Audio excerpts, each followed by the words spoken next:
Hello दोस्तों, मैं आशुतोष द्विवेदी, गणित विषय का विशेषज्ञ, सरस्वती ग्रुप ऑफ कॉलेजेस के डिजिटल प्लेटफॉर्म पर आप सभी का स्वागत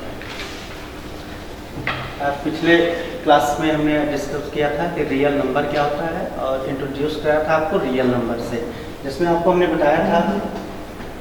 कि रियल नंबर जो है वह उसका डेवलपमेंट कैसे हुआ, कहाँ से हमने शुरू किया।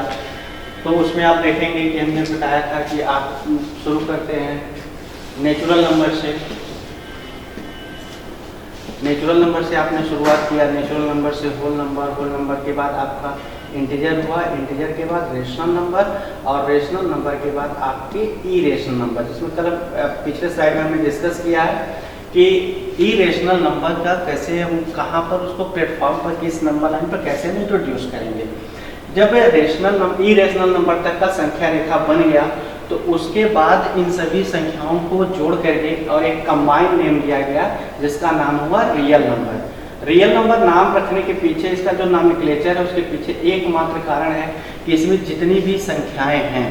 उन सभी संख्याओं का हम फिजिकल वेरिफिकेशन कर सकते हैं, यानी भौतिक रूप से हम सत्यापित कर सकते हैं, इन संख्याओं को देख सकते हैं। जैसे हम बात करेंगे नेचुरल नंबर का, तो नेचुरल नंबर जो है वह प्राकृतिक संख्या या प्राकृतिक संख्या बोलते हैं। तो नेचुरल नंबर जो है वह काउंटिंग के नंबर हैं जिनको आप सामान्य रूप से अपने दैनिक जीवन में यूज करते हो, किसी चीज़ को गिनना शुरू करते हैं तो उसमें हम इसको देख सकते हैं कि काउंटिंग नंबर का फिजिकल वेरिफिकेशन हो सकता है। दूसरी तरफ होल नंबर है, तो जो ही नेचुरल नंबर में शून्य को इंक्लूड करेंगे तो यह होल नंबर हो जाएगा, पूर्ण संख्या हो जाएगा। जरूरत पड़ी थी, फिर हमने कहा कि होल नंबर जब इंक्लूड हो गया तो उसके बाद जरूरत पड़ी थी कि जो हमारे होल नंबर हैं वह केवल धनात्मक वैल्यू को दिखाते हैं। धनात्मक वैल्यू का जब हम कोई ऋणात्मक वैल्यू की जरूरत पड़ी, जैसे अगर हम आगे की तरफ फॉरवर्ड डायरेक्शन में बढ़ रहे हैं तो इसको रिप्रेजेंट करने के लिए हमारे पास होल नंबर था, लेकिन अब जब हम यहाँ पहुँच करके और वहाँ से वापस आना चाहें तो जितने स्टेप या जितने कदम पीछे आना चाहें उसको रिप्रेजेंट करने के लिए कोई भी नंबर सिस्टम डेवलप नहीं हुआ था। तो जितने होल नंबर्स थे तो जीरो को छोड़ करके और बाकी जितने होल नंबर हैं जब उनका निगेटिव वैल्यू लिया गया तो वो सब के सब क्या आती है, निगेटिव वैल्यू के साथ आ गया और उनको बोला गया इंटीजर। पूर्ण संख्या और पूर्णांक में केवल एक चीज का अंतर होता है कि पूर्ण संख्या में शून्य से लेकर के धनात्मक वैल्यू में पूरे अंक होते हैं, और जितने धनात्मक वैल्यू के अंक हैं अगर उनका हम ऋणात्मक मान लेना शुरू कर देंगे और उनको हम इंक्लूड करेंगे तो वह हमारे पूर्णांक हो जाएंगे। फिर दूसरी तरफ क्या हुआ कि ऐसी संख्याएं थी जिनको हम क्या कर सकते हैं कि पूरे अंकों से रिप्रेजेंट नहीं कर सकते, लेकिन फिर भी हम उनका फिजिकल वेरिफिकेशन कर सकते हैं, उनको भौतिक रूप से क्या कर सकते हैं, सत्यापित कर सकते हैं। जैसे आपसे कहा जाए कि कोई ऑब्जेक्ट दिया हुआ है और इस ऑब्जेक्ट का हमको 4 पार्ट दिया, 4 पार्ट में से हमको केवल 3 पार्ट या 2 पार्ट या 1 पार्ट लेना। एक ऑब्जेक्ट दिया जिसके हमने 4 पार्ट किए हैं और इसमें से अगर आपको रिप्रेजेंट करना है केवल 1 पार्ट को, तो इस कंडीशन में ना तो हम इनको नेचुरल नंबर से रिप्रेजेंट कर सकते हैं, ना तो होल नंबर से और ना तो इंटीजर से। तो ऐसे कंडीशन में हमने क्या किया, रिप्रेजेंट किया रेशनल नंबर को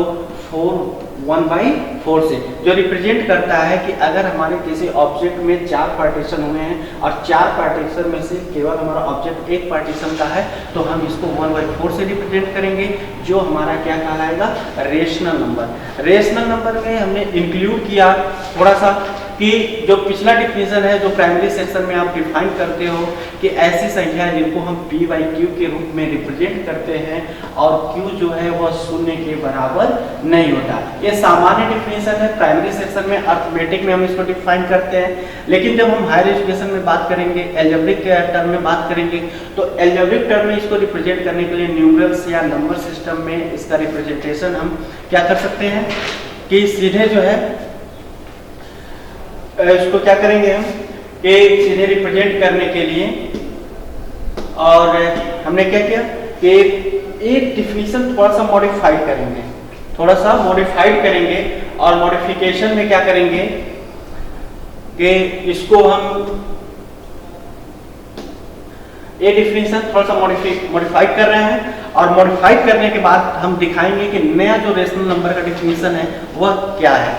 तो नए डिफिनीशन में थोड़ा सा चेंज किया गया है, जो अर्थमेटिक डिफिनीशन से, अंकगणित के डिफिनीशन से थोड़ा सा और बढ़ा हुआ एडवांस है। इसमें भी हम बोलते हैं कि किसी भी संख्या को अगर हम p बाई क्यू के रूप में रिप्रेजेंट करें और p बाई क्यू के रूप में रिप्रेजेंट करने के साथ साथ एक वर्ड यूज करते हैं कि p and q are relatively prime integers. Relatively prime integers इसलिए वर्ड बोला जाता है कि प्राइम शब्द का या प्राइम यूज करने का मतलब क्या हुआ कि अगर हमने क्या लिख दिया कि अगर लिखा है 4/8 और आपसे अगर पूछा जा रहा है कि क्या 4/8 रेशनल नंबर है, तो आपको सामान्य डिफिनेशन से आप डिफाइन करोगे कि यह रेशनल नंबर है क्योंकि इसमें इसको p बाई क्यू के रूप में रिप्रेजेंट किया गया है। लेकिन अभी हम इसको अगर मिनिमाइज जब तक नहीं करेंगे, जब तक इसको हम 1/2 के रूप में रिप्रेजेंट नहीं करेंगे, तब तक हम इसको रेशनल नंबर नहीं बोल सकते। तो जो भी हम सामान्य भिन्न संख्या में और रेशनल नंबर में इसी चीज का बस एक माइनर सा डिफरेंस होता है कि भिन्न संख्या में किसी भी संख्या के बटे में किसी को भी लिख दोगे, किसी भी संख्या को अंश बटे हर के रूप में आप लिख दोगे तो वह भिन्न संख्या होगा, उसको हम केवल अर्थमेटिक की भाषा में भिन्न संख्या बोलते हैं। लेकिन जब हम रेशनल नंबर की बात करेंगे, जब हम रेशनल को डिफाइन करेंगे, तो रेशनल नंबर को डिफाइन करने के लिए कभी भी हम इस तरह का नहीं लिख सकते, हम 3/6 नहीं लिख सकते, क्योंकि 3/6 में जो इसमें वर्ड यानी p है और जो q है यह जो है यह प्राइम नहीं है। तो जब हम इसको प्राइम में कन्वर्ट करेंगे 3 1 जा 3 3 2 जा 6 से इसको जब हम प्राइम में कन्वर्ट कर देंगे तब जाकर के यह क्या होगा रेशनल के रूप में। तो हम क्या करते हैं सामान्य रूप से यही समझते हैं कि रेशनल नंबर और भिन्न संख्याएं बिल्कुल एक ही हैं, लेकिन ऐसा नहीं होता है। जो भिन्न संख्याएं हैं वह अर्थमेटिक का एक पर्टिकुलर एप्लीकेशन होता है, या ऐसे भी आप समझ सकते हो कि रेशनल नंबर को जब हम अप्लाई करते हैं अर्थमेटिक में अंकगणित में अप्लाई करते हैं तो वहां पर हम सामान्य किसी भी अंक को किसी के भी अंक के बटे में लिख सकते हैं, 4/8 लिख सकते हैं, 10/11 लिख सकते हैं, 11/10 लिख सकते हैं, यानी हम किसी भी संख्या को किसी भी संख्या के बटे अंश बटे हर के रूप में लिख देंगे तो वह भिन्नात्मक संख्या बन जाएगी। लेकिन वह परिमेय संख्या तब तक नहीं कही जाएगी जब तक कि इसमें अंश और हर अपने मिनिमम रूप में ना हो। मिनिमम रूप में होने का मतलब क्या होगा कि जब हम इनको मिनिमाइज कर देंगे, यानी किसी इनके एलसीएम एचसीएफ से हम डिवाइड कर देंगे अंश और हर को, तो तुरंत ये क्या हो जाएंगे 1/2 के रूप में अगर यह कन्वर्ट हुआ तो अब 1 और 2 यह दोनों प्राइम हो गए, इससे हम मिनिमाइज नहीं कर सकते। यह सबसे अपने लिस्ट फॉर्म है, सबसे लोएस्ट फॉर्म है, तो इसको हम क्या बोलेंगे तब जाकर के हम रेशनल बोल सकते हैं। तो इस चीज का आप विशेष ध्यान रखेंगे कि कब कोई संख्या हम भिन्न संख्या बोलेंगे और कब किस संख्या को हम रेशनल बोलेंगे। फिर तो एक वर्ड यूज किया गया कि ये जो p और q होते हैं रिलेटिवली प्राइम होते हैं और p जो है वह एनी इंटीजर है। एनी इंटीजर होने का मतलब तीन तरह के जो इंटीजर आप जानते हो, ये पॉजिटिव इंटीजर भी हो सकता है, नेगेटिव भी हो सकता है, या जीरो इंटीजर भी हो सकता है। लेकिन q जो है वह q के लिए केवल एक चीज बोला गया है, इट इज नॉन जीरो। अब हम q शून्य के बराबर नहीं है ऐसा नहीं कहेंगे, बल्कि इंटीजर की भाषा में बोलेंगे कि q is not equal to zero. तो नया रेशनल नंबर का जो डिफिनीशन हुआ वह क्या हुआ कि जब किसी संख्या को हम p/q के रूप में रिप्रेजेंट करें और p/q के रूप में रिप्रेजेंट करने के बाद अब उसमें वर्ड दो यूज करेंगे कि p and q are relatively prime. p is any integer but q is non-zero integer, that number is known as the rational number। Rational number के आने के बाद भी अभी भी समस्या बनी थी कि कुछ ऐसी संख्याएं थी जो ना तो नेचुरल थी, ना तो होल नंबर थे, ना तो इंटीजर्स थे, ना तो रेशनल थे, यानी बहुत ऐसी संख्याएं हैं जिनका हम स्क्वायर रूट नहीं निकाल सकते। जैसे हमने कल आपको पिछले स्लाइड में दिखाया है कि √2 हो गया, √3 हो गया, √5 हो गया, √7 हो गया, ऐसी बहुत सी संख्याएं हैं जिनका हम अगर क्या करें स्क्वायर रूट निकालें तो यह स्क्वायर रूट किसी भी पूर्ण संख्या में नहीं आएगा, कोई भी इंटीजर वैल्यू नहीं मिलेगा। तो ऐसी, लेकिन एक चीज श्योर है कि इन संख्याओं का कोई न कोई वास्तविक मान होता है। ऐसा नहीं है कि √2 नेचुरल नंबर नहीं है, √2 इंटीजर नहीं है, √2 होल नंबर नहीं है, तो या √2 रेशनल नहीं है, तो हम इसको क्या कर रहे हैं। अब एक मन में प्रश्न आता है कि √2 को तो हम √2/1 के रूप में क्या कर सकते हैं रिप्रेजेंट कर देंगे, और यह तो p/q के रूप में क्या हो गया रिप्रेजेंट हो गया। लेकिन देखिए, इसीलिए मैंने पहले डिफाइन कर दिया है कि रेशनल को डिफाइन करने के लिए अब आप बोल सकते हो, आपके लिए एक प्रश्न आ सकता है कि √2 जो है इसको हमने √2/1 के रूप में लिख दिया गया और यह p/q के रूप में है। q जो है 0 के बराबर भी नहीं है, क्योंकि 1 जो है वो 0 के इक्वल नहीं है, 0 के बराबर नहीं, फिर भी √2 को हम रेशनल क्यों नहीं कह रहे हैं। तो इसीलिए नया जो एडवांस डिफिनीशन आया रेशनल नंबर का, उसमें पहले ही बोल दिया गया है कि P and Q are relatively prime integers. यह जो P और Q यानी जिनको आप अंश और हर भी बोलते हो भिन्न संख्याओं में, इनका इंटीजर होना मस्ट है, या जब तक इंटीजर नहीं होंगे तब तक हम इसको क्या करेंगे, हम इनको रेशनल नंबर के रूप में डिफाइन नहीं करेंगे। तो जो अलग अलग बात करें कि P की जगह आपने क्या कर दिया, √2 कर दिया, Q की जगह आपने 1 कर दिया, और इसको p/q के रूप में आप लिख सकते हो कि √2/1 के रूप में हमने लिख दिया। आपका क्वेश्चन बन भी सकता है कि इसको √2/1 p/q के रूप में लिखा गया है, फिर भी यह रेशनल क्यों नहीं है। तो इसका एक सिंपल सा आइडिया, सिंपल सा सॉल्यूशन है। आप बोल सकते हो कि इसमें जो p है जो √2 को रिप्रेजेंट कर रहा है वह इंटीजर नहीं है, वह पूरा अंक नहीं है, वह पूर्णांक नहीं है, इसलिए √2 को √2/1 लिखने के बाद भी यह रेशनल नहीं है। फिर हमने आपको बताया कि जब √2 या जैसी संख्या जिनका हम स्क्वायर रूट नहीं निकाल सकते, ऐसी संख्याओं के लिए एक नया नामक्लेचर लिया गया और उस नामक्लेचर का नाम रखा गया इरेशनल नंबर, अपरिमेय संख्या, जिसको हम दिखा भी चुके हैं आपको। ठीक है, तो जब इतने संख्याएं पद्धति हमारे पास आई, नेचुरल आया, होल आया, इंटीजर आया, रेशनल आया, इरेशनल आया, तो इन सभी संख्याओं को जोड़ करके, और इसमें एक वर्ड है कि ये रियल है। रियल नंबर क्यों है? क्योंकि कहीं न कहीं यह हमारे भौतिक जो जीवन है उससे यह जुड़े हुए हैं, हम इनका फिजिकल वेरिफिकेशन कर सकते हैं, इसलिए इन संख्याओं का एक कॉमन नाम रखा गया और वह कॉमन नाम है रियल नंबर। तो अब जब भी हम डिस्क्राइब करेंगे रियल नंबर, शब्द रियल वर्ड का यूज करेंगे रियल नंबर का, तो आपका कॉन्सेप्ट यह हमेशा बना होना चाहिए कि यह रियल नंबर आपका नेचुरल भी हो सकता है, या होल भी हो सकता है, या इंटीजर भी हो सकता है, या रेशनल भी हो सकता है, या इरेशनल भी हो सकता है। यानी अब इनमें से किसी भी संख्या पद्धति का भी हम स्पेसिफिकेशन नहीं करेंगे, कोई विशेष नाम नहीं रखेंगे। जब भी रियल को हम डिस्क्राइब करेंगे तो इस रियल नंबर में यह पांचों नंबर सिस्टम जो है जुड़ करके ही आएंगे, इसलिए इसको हम रियल नंबर बोलते हैं। इसके नामक्लेचर के पीछे बस एक ही मात्र सिद्धांत है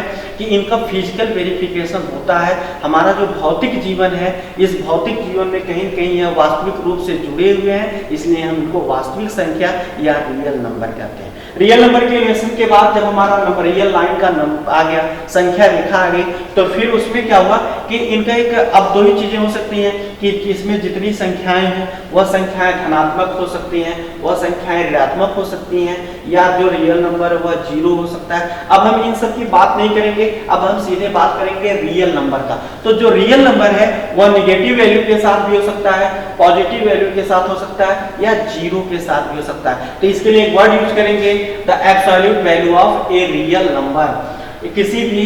जो रियल नंबर है उसका एब्सोल्यूट वैल्यू या निरपेक्ष मान क्या होता है। निरपेक्ष वैल्यू का मतलब एक वैल्यू होती है आपकी सापेक्ष वैल्यू और एक होता है निरपेक्ष। निरपेक्ष वर्ड आने का मतलब हुआ कि इसके साथ जो इसका फिजिकल वेरिफिकेशन वाली जो वैल्यू है उसको हम थोड़े समय के लिए नेग्लेक्ट कर देते हैं। जैसे आपसे कहा जाए कि आप 10 कदम आगे बढ़ो, तो आप इसको रिप्रेजेंट करने के लिए जब इंटीजर में जाओगे तो आप यूज करोगे +10, और फिर आपसे कहा जाए कि 10 कदम पीछे आओ, तो इसको रिप्रेजेंट करने के लिए आप यूज करोगे -10 का। अब यह जो दोनों वैल्यू है +10 और -10, यह किसी न किसी लोकेशन पर उसके सापेक्षता में है। मतलब अगर हम इस समय यहाँ खड़े हैं तो जब तक अपनी शून्य अवस्था से हम 10 कदम आगे गिन करके नहीं बढ़ेंगे तब तक हम +10 को रिप्रेजेंट नहीं कर सकते। हम जहाँ खड़े हैं वहां से तब तक 10 कदम पीछे नहीं जाएंगे तब तक हम -10 को रिप्रेजेंट नहीं कर सकते। तो ये जो दोनों वैल्यू है +10 और -10, यह सापेक्ष वैल्यू है, यह सापेक्षता के सिद्धांत पर काम करते हैं। किसी न किसी लोकेशन, किसी न किसी पॉइंट के सापेक्ष में है, इसलिए हम इनको प्लस या माइनस से रिप्रेजेंट करते हैं। अब क्या हुआ कि जब एब्सोल्यूट केवल निरपेक्ष पूछा जाए, आपसे पूछा जाए आप कितने कदम चले हो, तो आप चाहे वो 10 कदम पीछे चले हो चाहे 10 कदम आगे चले हो, आप यही बोलोगे 10 कदम। उसमें यह नहीं पूछा गया कि आप आगे बढ़ रहे हो कि पीछे। तो जब हमारा फिजिकल वेरिफिकेशन जो होता है वह किसी भी लोकेशन के किसी भी पॉइंट के सापेक्ष में नहीं होता है, तो वहां पर हम क्या करते हैं, केवल एब्सोल्यूट वैल्यू बोलते हैं। वहां पर हम केवल बोलेंगे 10 कदम। तो 10 कदम बोलने का, अब आपसे पूछा जाए कि 10 कदम चलिए, तो वहां पर आप क्या दिखाओगे? आप यह नहीं दिखाओगे कि आप 10 कदम आगे चले हो कि 10 कदम पीछे चले हो, 10 कदम ऊपर चले हो, 10 कदम नीचे चले, तो वह निरपेक्ष वैल्यू है। तो एब्सोल्यूट वैल्यू इसी को बोलेंगे कि जो एब्सोल्यूट वैल्यू होता है रियल नंबर का, वह किसी पर्टिकुलर साइन के साथ, चिन्ह के साथ नहीं आता है। मतलब क्या हुआ कि ना तो वह नेगेटिव वैल्यू को रिप्रेजेंट करेगा, ना तो पॉजिटिव को रिप्रेजेंट करेगा, ना तो वह क्या करेगा, शून्य को रिप्रेजेंट करेगा। तो इसके लिए मॉडुलस वैल्यू भी बोलते हैं, जिसको रिप्रेजेंट करते हैं 2 नंबर लाइन के बीच में मॉड ए से रिप्रेजेंट करते हैं, जो एब्सोल्यूट वैल्यू को रिप्रेजेंट करता है। और इसमें जो इंटीजर है, ठीक है, अगर यह इंटीजर ग्रेटर देन 0 हुआ, यह इंटीजर अगर ग्रेटर देन 0 हुआ, तो उस कंडीशन में मॉड ए की वैल्यू क्या होती है, प्लस ए होती है। अगर आपका जो इंटीजर है वह 0 के बराबर हुआ, तो इसका मॉडुलस वैल्यू या एब्सोल्यूट वैल्यू जो होगा वह 0 के इक्वल होगा। और अगर आपका जो इंटीजर है या जो आपका रियल नंबर, अब इंटीजर वर्ड ना यूज करके हम रियल की बात करेंगे, तो अगर आपका जो रियल नंबर है वह लेस देन 0 है, मतलब ऋणात्मक वैल्यू के साथ आया है, तो उसकी वैल्यू माइनस होती है। तो इस तरह से जो हम मॉड ए से रिप्रेजेंट कर रहे हैं, मॉड ए मतलब मॉडुलस से रिप्रेजेंट कर रहे हैं, यह निरपेक्ष मान को देता है और यह डिपेंड करता है कि जो आपका रियल नंबर है वह धनात्मक है, ऋणात्मक है या शून्य है। अब ये एब्सोल्यूट वैल्यू के बाद अब जो नंबर सिस्टम बना हुआ है, यह नंबर सिस्टम रिप्रेजेंट करेंगे कि इसकी कुछ प्रॉपर्टीज होती हैं जो हमारा मॉडुलस या निरपेक्ष मान है। यह प्रॉपर्टी क्या होती है कि मॉड ए की वैल्यू क्या होती है, माइनस ए या प्लस ए में क्या होती है, मैक्सिमम होती है। अगर मॉड प्लस ए लिखा है तो इसका मतलब क्या करना है कि उसके धनात्मक और ऋणात्मक मान में जो भी मान ज्यादा होगा उस मान को हम रिप्रेजेंट करेंगे प्लस मॉड ए। अगर माइनस मॉड ए लिखा हुआ है तो इसका मतलब क्या हुआ कि उसका जो रियल नंबर यूज किया गया है, जिस रियल नंबर का आप एब्सोल्यूट वैल्यू निकालने जा रहे हो, उसके नेगेटिव और पॉजिटिव वैल्यू में से जो मिनिमम वैल्यू होगा वह रिप्रेजेंट करता है माइनस मॉड ए को। अगर मॉडुलस में 2 रियल नंबर को जोड़ा गया है, तो 2 रियल नंबर को जोड़ा गया है, यानी मॉड ए प्लस बी की वैल्यू जो होती है वह इनइक्वालिटी रिलेशन से आती है कि दोनों रियल नंबर के मॉडुलस वैल्यू का जो सम होता है, यानी mod of A plus mod of B की जो वैल्यू होती है वह mod of A plus B के वैल्यू से लेस और इक्वल होती है। इसमें आपका एक प्रश्न भी हो सकता है कि इसमें यह इक्वल क्यों नहीं होता, क्यों mod of A plus B की value mod of A plus mod of B के वैल्यू के बराबर नहीं होता। तो आप एक चीज जान लो कि रियल लाइन पर जब भी हम क्या कर रहे हैं, मान लीजिए यहाँ ए को रिप्रेजेंट कर रहा है और यह बी को रिप्रेजेंट कर रहा है, तो आपने एक चीज पढ़ा है कि 2 इंटीजर 2 परिमेय संख्याओं के बीच में अनंत परिमेय संख्याएं क्या होती हैं, इंक्लूड। अगर हम बहुत ही माइनर कैलकुलेशन भी करेंगे तो माइनर कैलकुलेशन में क्या होगा कि अगर ए और बी को जोड़ने के लिए अगर यहाँ पर हम किसी भी पॉइंट की बहुत माइनर वैल्यू को भी रखेंगे तो कहीं न कहीं यह वैल्यू जो इसको प्लस वाले को रिप्रेजेंट करेगी, यह वैल्यू बहुत माइन्यूट हो जाएगी, बहुत छोटा हो जाएगा और यह वैल्यू छूट जाता है कैलकुलेशन में, यह वैल्यू छूट जाता है। इसलिए यहाँ पर हम इनइक्वालिटी का रिलेशन यूज करते हैं। और इसका फिजिकल वेरिफिकेशन अगर आपको करना हो तो आप रियल लाइन पर कितनी भी पतली पेंसिल की नोक से अगर ए को रिप्रेजेंट कर रहे हो, बी को जोड़ रहे हो, और जैसे आप नंबर लाइन पर जोड़ना सीखे हो, संख्या रेखा पर जोड़ना सीखे हो, अगर जोड़ भी रहे हो तो कहीं कहीं इसका एब्सोल्यूट जो वैल्यू आएगा वह क्या होगा, कम हो जाएगा। तो इसलिए हम इसमें इनइक्वालिटी का रिलेशन यूज करते हैं। इसी तरह mod of A minus mod of B की जो वैल्यू होती है, अलग अलग वैल्यू है, mod of A minus mod of B की जो वैल्यू होती है लेस और equal to mod of A minus, ये सब के सब क्या है कि मॉडुलस जो निरपेक्ष मान है, जब मॉडुलस वैल्यू है उसकी प्रॉपर्टी है। Mod of A into B की जो वैल्यू होती है mod of A into mod of B, यानी दोनों के निरपेक्ष मान के गुणनफल के बराबर होती है। और मॉड ऑफ ए आप इसको ऐसे भी डिवाइड कर सकते हो, mod of A divide B equal to जो होती है value mod of A upon mod of B होती है। इसमें प्रोवाइडेड कंडीशन होता है कि जो बी है वह नॉन जीरो वैल्यू होगा। तो ये सामान्य जो हमारे रियल नंबर है, इन रियल नंबर का क्या है, यह वैल्यू। अब उसके आगे जब आप बढ़ते हो तो आपके पास सेट थ्योरी आती है। ठीक है। तो सेट थ्योरी को डिफाइन करके आपने सामान्य सेट थ्योरी को डिफाइन किया है कि ऐसे वस्तुओं का कलेक्शन जिसमें कोई स्पेसिफिक कैरेक्टर होता है, किसी विशेष गुणधर्म के आधार पर आप क्या करते हो कि वस्तुओं का संग्रह कर लेते हो, तो उसको आप बोलते हो कि वह समुच्चय है। लेकिन जो ही सेट थ्योरी में क्या किया जाता है कि जो number system, non number system है, यानी जितना आपने नंबर सिस्टम पढ़ा है, जितनी संख्या पद्धति पढ़ा है, उन संख्या पद्धति को सेट थ्योरी में जो ही हम अप्लाई कर देते हैं तो वही सेट थ्योरी अपना नाम बदल देती है और उसको हम पढ़ रहे हैं आप ग्रुप थ्योरी या समूह के नाम से जानना शुरू करते हैं। तो सेट थ्योरी और ग्रुप थ्योरी में बस एक चीज का अंतर है कि सेट थ्योरी पूरे फिजिकल लाइफ में किसी भी वस्तु का स्पेसिफिक कैरेक्टर पर कलेक्शन होता है और वही कलेक्शन अगर क्या हो, हम संख्याओं का कलेक्शन करें। अभी हमने क्या किया कि नेचुरल नंबर का कलेक्शन किया, यानी ये भी एक कलेक्शन है संख्याओं का। आपने इंटीजर का कलेक्शन किया, आपने रेशनल का कलेक्शन किया, आपने इरेशनल का कलेक्शन किया, ये सभी क्या है, संख्याओं का कलेक्शन है। तो पहले यह सेट है और सेट होने के बाद यह कन्वर्ट होते हैं ग्रुप थ्योरी में। अब सेट से ग्रुप तक का सफर जो होगा वो आप जानते होंगे। आगे जो है जब हम सेट थ्योरी से आगे बढ़ते हैं, जब हमारे पास ग्रुप होता है, ग्रुप आयड बन जाता है, तो फिर हम डिफाइन करते हैं कि जो रियल नंबर हैं उन रियल नंबर को हम कहां से कहां तक डिफाइन करें। जैसे कोई स्पेसिफिक वैल्यू है, ये आपका रियल नंबर, ये 0 हो गया, इधर आप पॉजिटिव वैल्यू को डिनोट करते हो, इधर आप नेगेटिव वैल्यू को रिप्रेजेंट करते हो। तो जो रियल नंबर है वह रियल नंबर क्या होता है, उसको हमको बाउंड करना है। बाउंड करने के लिए जरूरी है कि हम उसका क्या करें, उसको कहीं कहीं एक लिमिटेशन दें, एक क्लास दें। तो अभी मान लीजिए हम कहा कि रियल लाइन पर हमको 4 को रिप्रेजेंट करना है, तो 4 की वास्तविक स्थिति क्या होगी, इसका फिजिकल वैल्यू क्या होगा, इसका लोकेशन क्या होगा रियल लाइन पर, यह हम कैसे डिसाइड करेंगे कि अगर हमने एक लाइन खींच दिया और हम आपसे पूछ रहे हैं कि इस पर, और हमें ये नहीं पता, हम बस इतना जानते हैं कि राइट साइड में जाने पर हमको प्लस इनफाइनाइट मिलेगा, लेफ्ट साइड जाने पर हमको माइनस इनफाइनाइट, यानी दोनों तरफ की जो सीमाएं हैं वह अविस्तारित मतलब इनफाइनाइट अनंत की तरफ अग्रसर है। और हम आपसे केवल कहें कि आप इस संख्या रेखा पर जिसका विस्तार प्लस इनफाइनाइट से लेकर के माइनस इनफाइनाइट तक है, इस पर आप 4 को रिप्रेजेंट करिए। अब इस 4 को रिप्रेजेंट करने के लिए आपके पास कोई आंकड़ा नहीं है, तो इसीलिए अब आपको ढूंढना पड़ेगा कि कौन से ऐसे रियल नंबर हैं जो 4 से छोटे हैं, कौन ऐसे रियल नंबर हैं जो 4 से बड़े हैं। जब आप 4 का लोअर क्लास और 4 का अपर क्लास डिफाइन कर लोगे तब आप पता है। अब 4 का लोअर क्लास होने का मतलब कि ऐसी संख्या जो 4 से छोटी हैं, तो आप जानते हो कि 4 से छोटी 3 है, 2 है, 1 है, 0 है,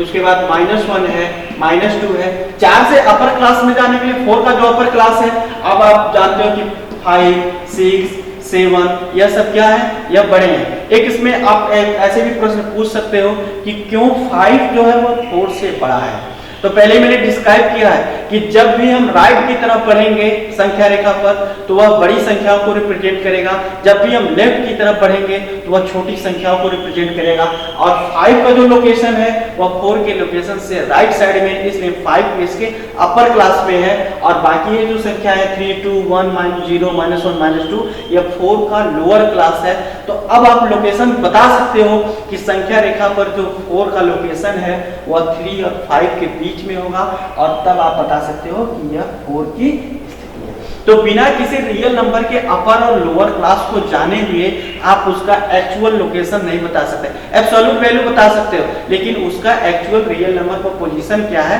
यह नहीं बता सकते। तो जिसमें जो वर्ड बाउंड यूज किया गया है, इस बाउंड का यूज करने का मतलब इसको बांधना, बांधने का मतलब क्या हुआ कि आप 4 का लोकेशन निकाल रहे हो कि 4 जो है वह किधर होगा, उसके छोटे क्लास में क्या होंगे, इसके लोअर क्लास में कौन सी संख्याएं होंगी, इसके अपर क्लास में कौन सी संख्याएं होंगी। और जब आप किसी भी रियल नंबर का लोअर और अपर क्लास अगर आप डिफाइन कर देते हो तो उसके बाद ही आप उस रियल नंबर का वास्तविक रियल फिजिकल वेरिफिकेशन कर सकते हो, दिखा सकते हो और तब आप उसका बाउंड डिसाइड कर सकते हो कि यह जो 4 है। अब आप बाउंड की बात कर रहे हो तो आप बता सकते हो कि 4 जो है वह 3 और 5 के बीच में बधा हुआ। और आगे बढ़ोगे तो आप ये भी बोल सकते हो कि 2 और 6 के बीच में पड़ता है। और आगे तो ऐसे क्या कर रहे हैं कि जितने अब इस 4 के दोनों तरफ लेफ्ट और राइट साइड में जितने नंबर हैं वह नंबर इसको कहीं कहीं बांध रहे हैं, इसके बाउंड को, इसके बाउंड्री को निर्धारित कर रहे हैं तो इसमें हम इसमें वर्ड यूज किए हैं बाउंड। तो बाउंड ऑफ रियल नंबर का मतलब हो गया कि जब किसी रियल नंबर के लेफ्ट और राइट साइड में जो उसका अपर और लोअर क्लास होता है, उस लोअर क्लास को जब हम रिप्रेजेंट करते हैं तो वह बोलते हैं उसको बाउंड से। अब बाउंड्स में जो लोअर क्लास होता है वह लोअर क्लास का जो कलेक्शन कर देंगे या जो आप सेट बना दोगे, जैसे 4 है तो 4 से लोअर क्लास में ये जो है यानी 3 से लेकर के, और अभी मैं इंटीजर के रियल लाइन पर हूं, अभी रेशनल और इरेशनल की बात नहीं कर रहा हूं, तो केवल आप रियल नंबर को समझेंगे इंटीजर के लिए कि 4 से जो लोअर क्लास में है 3 2 0 1 -1 -2 माइनस इनफाइनाइट तक, यह इसका लोअर बाउंड होगा। और जब हम इसके राइट साइड में जाएंगे तो वह उसका क्या होगा, अपर क्लास होगा। अब देखिए कि अभी भी इस लोअर बाउंड में क्या हुआ कि यह असीमित लंबाई तक है। हम यहां से शुरू कर रहे हैं अगर 3 से तो यह माइनस इनफाइनाइट। अब हम आपसे कहें कि जरा एक टाइप 4 का सबसे लोअर क्लास का एलिमेंट कौन होगा या सबसे छोटा सदस्य होगा, तो आप डिसाइड नहीं कर पाओगे, क्योंकि आप लगातार और विस्तार वाली लंबाई में, लगातार विस्तारित हुई लंबाई में आप बढ़ते हुए चले जा रहे हो। तो इसके लिए क्या करना पड़ेगा कि जो हमारा 4 है, इस 4 को हम क्या करेंगे, इसके बाउंड्री को निर्धारित करेंगे। और बाउंड्री को निर्धारित करने के लिए हम एक सिंपल सा आपको कॉन्सेप्ट देते हैं कि मान लीजिए आप अपने फैमिली में हैं, फैमिली में बहुत से मेंबर हैं जिनकी एज बहुत ही ज़्यादा है, 85 है, 90 है, 65, 64 है, 48 है। इधर बहुत से छोटे छोटे बच्चे होते हैं जो 1 महीने का है, 2 महीने का, 1 साल, 10 साल, 5 साल। अब देखिए कि आप उस पर मेंबर है और कोई अननोन व्यक्ति आता है, आपसे पूछता है कि आपकी फैमिली का, अपने फैमिली को इंट्रोड्यूस कराइए। तो 2 क्लासेस हैं आपकी फैमिली में, एक बहुत ही छोटे छोटे जो उम्र वाले लोग हैं वो मेंबर एक तरफ हो गए, एक बड़े उम्र वाले मेंबर एक तरफ हो गए। तो अगर पूरी फैमिली की हिस्ट्री जाननी है, उसका इकोनॉमिकल क्या रिसोर्स है, सारी चीजें जाननी है, तो आप देखिए कि जो 1 महीने का लड़का होगा वह कतई नहीं बता सकता कि आपकी फैमिली के में इकोनॉमिकल रिसोर्स क्या है, कहां से पैसा आता है, कहां से खर्च होता है। या जो 85 की अवस्था में जो ऑन बेड है वो भी मेंबर है, वो मेंबर काउंटिंग में होगा, लेकिन वह नहीं बता सकता किस समय आपकी फैमिली कैसे चल रही है। तो इसके लिए क्या हुआ, तो वर्ड यूज किए गए कि जो लोअर बाउंड का एलिमेंट होगा, किस एलिमेंट के आप डिफाइन किया गया, एक्स अगर कोई एनी सेट है और उसमें यस नॉन इंटिटी सबसेट लिया गया, मतलब कि जो अपरिमित लंबाई का आपने लिया है, अब इसको बाउंड कर दिया गया कि जो यक्स पूरा यहाँ माइनस इनफाइनाइट से लेकर के प्लस इनफाइनाइट तक था, इसको छोटा सा कर दिया गया। अब इसको क्या कर दिया गया, यस से डिनोट कर दिया गया। और यस से S be a non entity subset of X, तो एक एलिमेंट होगा यल, एक एलिमेंट होगा यल जो x से छोटा होगा। दोनों x में अंतर है, ध्यान देंगे, एक कैपिटल x है जो नॉन इंटिटी सेट को डिफाइन कर रहा है, और जो स्मॉल वर्ड यूज होंगे वह एलिमेंट के लिए यूज होंगे, जो कैपिटल यूज होगा लेटर वह सेट या सबसेट के लिए यूज होगा। दोनों का अंतर देखेंगे, x यूज हुआ है कैपिटल है या सेट को डिफरेंस करेगा, और यहाँ का जो x है स्मॉल लेटर में है यह एलिमेंट को। तो एलिमेंट्री थ्योरी हम आपको बता दें कि अगर x के किसी एलिमेंट से छोटा है, L is less or equal to x, तो उस कंडीशन में उसको हम क्या बोलेंगे, लोअर बाउंड बोलेंगे। आप ऐसे भी डिफाइन कर सकते हो, L is less or equal to x for every x belong to x। मतलब क्या हुआ कि अगर यहाँ x की स्थिति है तो इस पूरे सेट थ्योरी में x का रिप्रेजेंटेशन अगर हम यहाँ से यहाँ तक कर रहे हैं, तो इसमें अगर यहाँ x का लोकेशन है तो इस x से छोटे जितने भी एलिमेंट होंगे वह सब के सब एलिमेंट क्या बोले जाएंगे, लोअर बाउंड बोले जाएंगे। मतलब निर्धारित कर दिया गया है। अगर हम इसको बोल रहे हैं कि ये 15 है तो x इक्वल टू 15 है, तो 15 से छोटे जितने भी एलिमेंट्स हैं इस नंबर लाइन पर वह सब के सब क्या बोले जाएंगे, लोअर बाउंड बोले जाएंगे। Any element of x which is less than the lower bound of the set S। अब ध्यान रखना, थोड़ा सा और मॉडिफाइड कर दिया गया कि अभी हम x के लिए बोल रहे थे कि x जो है वह S का एलिमेंट है, और इस x से छोटे जितने भी एलिमेंट हैं वह सभी एलिमेंट क्या बोले जा रहे हैं, लोअर बाउंड बोले जा रहे हैं। लेकिन यहाँ पर देखिए कि अब S से आगे हम बढ़ रहे हैं, और जो भी element which is less than L से भी छोटे, मान लीजिए यहाँ पर L है तो इससे भी छोटे जितने भी एलिमेंट होंगे वह सब एलिमेंट क्या बोले जाएंगे, लोअर बाउंड बोले जाएंगे। तो पर्टिकुलर किसी एलिमेंट से छोटे, आप ऐसे भी बोल सकते हो कि किसी सेट में पर्टिकुलर किसी एलिमेंट से छोटे, जिसको हम बाउंड्री का एलिमेंट भी बोल सकते हैं कि हमने बाउंड्री निर्धारित कर दी कि इस बाउंड्री से छोटे जितने भी एलिमेंट होंगे उनको हम क्या बोलेंगे, लोअर बाउंड बोलेंगे। और इसी बाउंड्री से आगे हम बढ़ेंगे कि इसी बाउंड्री से जब हम आगे के एलिमेंट को रिप्रेजेंट करेंगे अपर बाउंड, तो अपर बाउंड में बस एक चीज का अंतर कर दिया गया कि किसी पर्टिकुलर एलिमेंट को क्या हुआ, अभी हमने नंबर लाइन पर क्या किया था कि x को बाउंड्री बना करके और इससे छोटा जो एलिमेंट था जिसको हमने डिनोट किया l is less or equal to x, तो l को हमने लोअर बाउंड बोला। और इसी x से बड़े जितने भी एलिमेंट होंगे उन सभी एलिमेंट को हम क्या बोलेंगे, अपर बाउंड। तो लोअर बाउंड का अगर आपको डिफिनीशन याद है तो थोड़ा सा इनइक्वालिटी का रिलेशन आप बदलेंगे और देखिए यहाँ पर क्या है, x is less or equal to u है और लोअर बाउंड में यही क्या था, l is less or equal to x। तो किसी पर्टिकुलर एलिमेंट से सेट थ्योरी में किसी सबसेट S में किसी पर्टिकुलर एलिमेंट से छोटे जितने भी एलिमेंट होते हैं वह सभी एलिमेंट क्या बोले जाते हैं, लोअर बाउंड। और उसी पर्टिकुलर एलिमेंट से जितने भी बड़े एलिमेंट होते हैं वह सब उसके क्या बोले जाते हैं, अपर बाउंड। अब जब अपर और लोअर बाउंड बोलेंगे तो देखिए इसमें जो ये लोअर या अपर बाउंड है इसमें इनफाइनाइट नंबर ऑफ एलिमेंट्स होते हैं। मतलब अगर हम बोल रहे हैं कि x, तो x से लेफ्ट साइड में जितने भी एलिमेंट होंगे वह सभी एलिमेंट लोअर होंगे। अगर हम बोले x से ग्रेटर तो x से बड़े जितने भी एलिमेंट होंगे सब अपर बाउंड के एलिमेंट होंगे। अब पर्टिकुलर जो बात करेंगे वह यह होगा कि जो लोअर बाउंड है, लोअर बाउंड के जितने भी एलिमेंट्स हैं उन एलिमेंट में एक एलिमेंट ऐसा होगा जो बिल्कुल x के करीब होगा। यानी यहाँ तक का जो एलिमेंट है, जो इधर तक का विस्तार है वह सब के सब एलिमेंट्स हैं। इसमें एक एलिमेंट होगा या ऐसे बोल सकते हो कि मान लीजिए -1 है, -2 है, -3, -4 है, तो इसमें एक एलिमेंट ऐसा है जो जितने लोअर बाउंड के एलिमेंट है उनमें सबसे बड़ा है। इसमें वर्ड से ही देख लेंगे ग्रेटेस्ट लोअर बाउंड। अब एक चीज का अंतर हमेशा ध्यान रखेंगे कि लोअर बाउंड जो होता है वह सेट होता है, मतलब कि x से छोटे जितने एलिमेंट हैं उनका वह समुच्चय होता है, सेट होता है। लेकिन जो ग्रेटेस्ट लोअर बाउंड है यह एक पर्टिकुलर एलिमेंट होता है,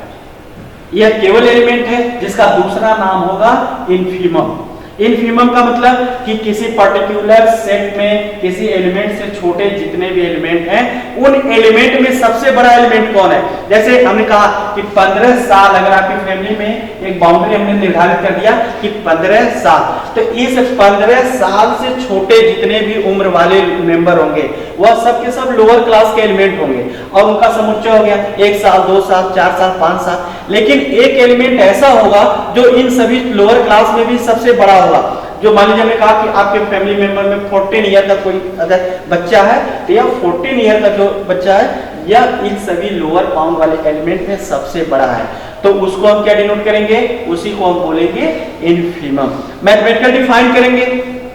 कि किसी भी एलिमेंट को इन्फीमम होने के लिए क्या जरूरी है। तो सबसे पहला रिक्वायरमेंट यह होता है कि अगर कोई एलिमेंट है और किसी रियल नंबर का वह इन्फीमम बनना चाहता है या है, तो पहला रिक्वायरमेंट क्या है कि सबसे पहले तो वह लोअर बाउंड हो। जब तक वह उसके लोअर क्लास में नहीं आएगा तब तक वह लोअर क्या होगा, इन्फीमम नहीं बन सकता। तो पहली प्रॉपर्टी कि वह क्या होगा कि वह लोअर बाउंड का एलिमेंट होगा। दूसरी प्रॉपर्टी कि उस लोअर बाउंड के जितने बाकी सभी एलिमेंट हैं उन सभी एलिमेंट में वह क्या होगा, सबसे ग्रेटेस्ट होगा। मैथमेटिकली देखिए मैंने डिफाइन किया है कि पहली प्रॉपर्टी जो है लोअर इन्फीमम होने के लिए क्या जरूरी है कि वह लोअर क्लास का एलिमेंट हो, लोअर एलिमेंट हो या लोअर बाउंड हो। L is less R equal to x। यह मैथमेटिकली पहला रिक्वायरमेंट है किसी भी एलिमेंट को इन्फीमम होने के लिए कि सबसे पहले वह लोअर बाउंड होता हो। दूसरा रिक्वायरमेंट क्या है कि लोअर क्लास के बाकी जितने भी एलिमेंट्स हैं उन सभी एलिमेंट में वह सबसे बड़ा हो। Any other lower bound, any other lower bound आप ए, अगर हम मान रहे हैं कि कोई दूसरा लोअर बाउंड है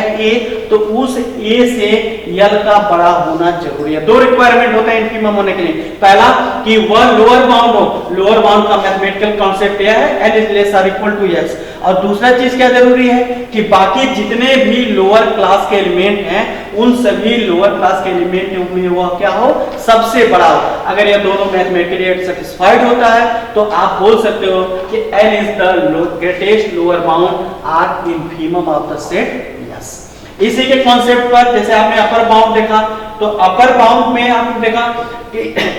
जो एलिमेंट सबसे बड़ा था, x से बड़ा एलिमेंट है वह सबसे बड़ा एलिमेंट है। अब देखिए कि अपर बाउंड में इसका भी जो विस्तार है वह प्लस इनफाइनाइट तक है, अनंत तक का विस्तार है। अगर हमने x को बाउंड्री दे दिया तो x से आगे राइट साइड में जितने भी एलिमेंट होंगे वह सब इससे बड़े अपर क्लास के एलिमेंट होंगे या इसके अपर बाउंड के एलिमेंट होंगे। अब इसमें वर्ड यूज किया गया है लिस्ट अपर बाउंड, यानी अपर बाउंड के जितने भी एलिमेंट हैं उन सभी एलिमेंट का सबसे छोटा एलिमेंट। पिछले डिफिनेशन से मैं डिफाइन कर दूं कि सबसे जरूरी है कि अगर किसी एलिमेंट को अपर बाउंड का एलिमेंट बनना है, लिस्ट अपर बाउंड बनना है, तो उसको सबसे पहले जरूरी क्या हो कि वह उस एक रियल नंबर का क्या हो, अपर बाउंड हो। मैथमेटिकली देखिए यहाँ पर x is less or equal to u, यानी कि यह जो u है यह सबसे पहले क्या बना है, अपर बाउंड का एलिमेंट बना है। दूसरा रिक्वायरमेंट क्या होता है कि अगर यह u,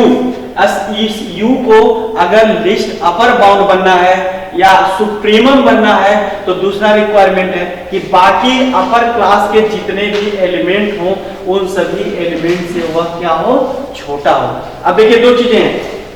यह जो u है ये भी अपर बाउंड है, यह जो b है ये भी अपर बाउंड का एलिमेंट है, लेकिन अगर u को सुप्रीमम होना है तो पहला रिक्वायरमेंट क्या होना जरूरी है कि u क्या हो, सबसे पहले अपर बाउंड का एलिमेंट हो। और दूसरा रिक्वायरमेंट क्या है कि बाकी जितने भी अपर बाउंड हैं यस के उन सभी से यह क्या हो, छोटा हो। अब अगर कोई एलिमेंट यस के जो सुप्रीमम क्लास के एलिमेंट हैं या अपर क्लास के जो एलिमेंट हैं, अपर बाउंड के जो एलिमेंट हैं, उन एलिमेंट में का सबसे छोटा एलिमेंट अगर आप चूज करेंगे तो उसका एक स्पेसिफिक नाम दिया गया है, उसको हम क्या बोलेंगे, सुप्रीमम बोलेंगे। और अगर किसी सेट में सुप्रीमम और इनफीमम दोनों इन्वॉल्व करते हैं, या ऐसे भी बोल सकते हो कि greatest lower bound, list upper bound या सुप्रीमम इनफीमम दोनों एग्जिस्ट करते हैं, तब हम बोल सकते हैं कि वह जो सेट है वह सेट क्या बोला जाता है, बाउंडेड सेट। ठीक है, इसके आगे का डिस्कशन नेक्स्ट क्लास में। Thank you.